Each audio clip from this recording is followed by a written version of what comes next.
रहा update news.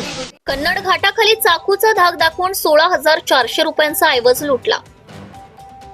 कन्नडहून मित्राला भेटण्यासाठी चाळीसगावकडे येणाऱ्या दुचाकीस्वार व त्याचा साथीदार अशा दोघांना रिक्षातनं आलेल्या तिघा भामट्यांनी चाकूचा धाक दाखवून आणि मारहाण करून खिशातील रोकडसह मोबाईलसह असा एकूण 16,400 रुपयांचा ऐवज चोरून पळ काढल्याची घटना 28 नोव्हेंबर रोजी रात्री 11:30 वाजताच्या सुमारास धुळे सोलापूर राष्ट्रीय महामार्गावर कन्नड घाटाच्या खाली अभिनंदन हॉटेल समोर घडली। या प्रकरणी अज्ञात इसमाच्या विरोधात चाळीसगाव ग्रामीण पोलीस स्टेशनला गुन्हा दाखल करण्यात आलाय।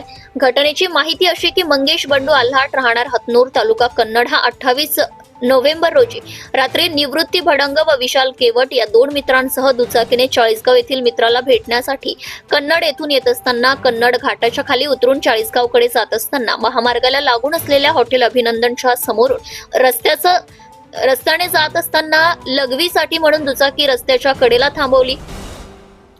त्यावेळी समोरून विरुद्ध बाजूच्या दिशेने एक रिक्षा येऊन थांबली आणि त्यातनं 3 अनोळखी उतरून मंगेश आल्हाटसह मित्रांना एवढ्या रात्री काय करीत आहे असं बोलून दुचाकीवरील तिघांना पकडले।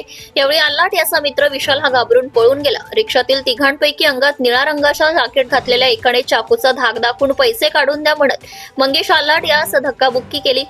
पैसे देत नसल्याने त्यांनी आल्हाट याच्या डाव्या दंडावर मारून जखमी केला आणि त्याच्या पॅन्टच्या खिशातून 6,400 रुपये काढून घेतले। तर सोबत असलेल्या निवृत्ती भडंग यास देखील पांढऱ्या व लाल रंगाचे हाफ जॅकेट घातलेल्या मुलाने लाथाबुक्क्यांनी मारहाण करून त्याच्या खिशातनं 10,000 रुपये किमतीचा मोबाईल बळजबरीने हिसकावून घेतला। यावेळी मंगेश आल्हाट व त्याच्या मित्रांनी आरडाओरड केली असता तिघांनी पळ काढला। या प्रकरणी मंगेश बंडू आल्हाट राहणार हतनूर तालुका कन्नड याने दिलेल्या फिर्यादीवरून 3 अनोळखी मुलांच्या विरोधात चाळीसगाव ग्रामीण पोलीस स्टेशनला भारतीय न्याय संहिता कलम प्रमाणे गुन्हा दाखल करण्यात आलाय। घटनास्थळी सहाय्यक पोलीस निरीक्षक नितीन पाटील यांनी भेट देऊन घटनेची माहिती घेतली। तपास पोलीस उपनिरीक्षक प्रदीप शेवाळे करीत आहे। Bureau report Murad Patel. Subscribe now and press the bell icon. Never miss an update.